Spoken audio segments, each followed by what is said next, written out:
বকুম পায়রাগুলো মিষ্টি সুরে গাই, আল্লাহ নামের তাসবিহ জপে সারাটা সময়। বাক বাকুম পায়রাগুলো মিষ্টি সুরে গাই, আল্লাহ নামের তাসবিহ জপে সারাটা সময়।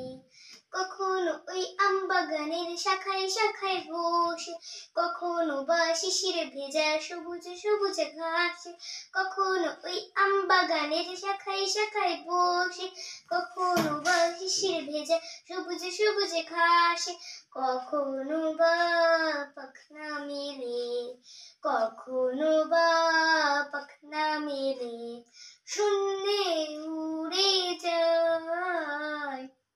বাক বাকুম পায়রাগুলো মিষ্টি সুরে গায়ে, আল্লাহ নামের তাসবিহ জপে সারাটা সময়। বাক বাকুম পায়রাগুলো মিষ্টি সুরে গায়ে, আল্লাহ নামের তাসবিহ জপে সারাটা সময়।